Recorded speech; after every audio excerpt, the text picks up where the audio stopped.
안녕하세요. 밝은빛 한의원 최동환 원장입니다. 예를 들어 이야기를 시작하겠습니다. 40대 남성인 A씨는 과로를 하거나 잠을 못 자면 심장이 철렁 내려앉는 부정맥 증상이 나타날 때가 있었습니다. 그래서 병원에 가서 24시간 심전도 검사도 받아보았지만 특별한 이상은 없다고 합니다. 그 이후에 증상이 좀 심해져서 몇 시간에 걸쳐 심장 박동이 불규칙하고 심장이 철렁 내려앉는 증상, 가슴이 답답한 증상이 나타나기도 했습니다. 자, 예를 들어 보았습니다. 앞에 예를 든 A씨의 이야기는 제가 경험했던 이야기입니다. 이런 증상을 갖고 있는 분이 오셨을 때 어떻게 해석을 하고 어떤 처방을 사용해 볼 수 있는지 나누어 보도록 하겠습니다. 과로를 하거나 잠을 못 자면 심장이 철렁 내려앉는 증상, 부정맥 증상이 나타나는 경우 비장의 기운을 보하는 보중익기탕에 쌍화탕과 생맥산을 합방한 처방을 이런 심장 증상의 치료를 위해 사용하는 경우가 있습니다. 이 처방은 제가 직접 복용하기도 했고 임상에서도 사용하고 있는 처방입니다.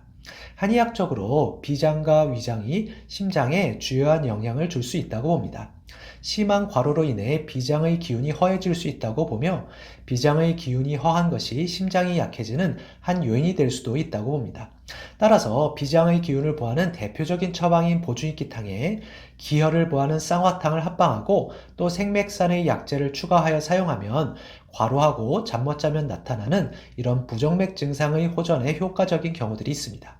즉, 과로로 인해 기가 허해지며 심장이 약해질 수 있다는 관점에서 비장의 기운을 보하고 기혈을 보하는 처방을 심장 치료를 위해 사용하는 관점입니다.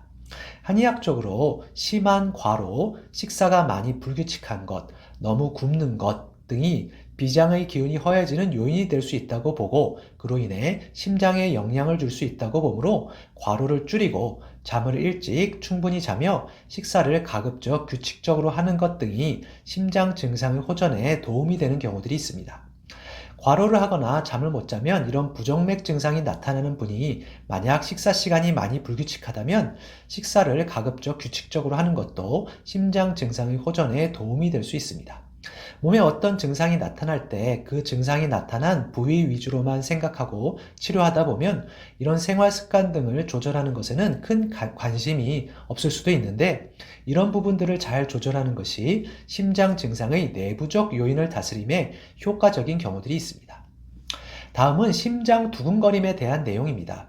앞에서 말한 것처럼 한의학적으로 비장과 위장, 소화기는 심장에 영향을 미칠 수 있다고 봅니다. 위장에서 잘 체하는 것, 오랜 소화불량 등이 심장 두근거림의 한 요인이 될 수 있다고 봅니다. 잘 체하는 것, 오랜 소화불량 등으로 위장의 책기와 식적이 생길 수 있다고 보고 그로 인해 진액이 잘 순환하지 못하며 담음, 담적이 생길 수 있다고 봅니다. 담음, 담적은 심장에 영향을 주어 심장 두근거림을 유발하는 한 요인이 될 수 있다고 봅니다. 치료에 있어서 위장과 소화를 좋게 하고 책기와 담음, 담적을 다스리는 처방을 심장 두근거림의 치료를 위해 사용하면 효과적인 경우들이 있습니다.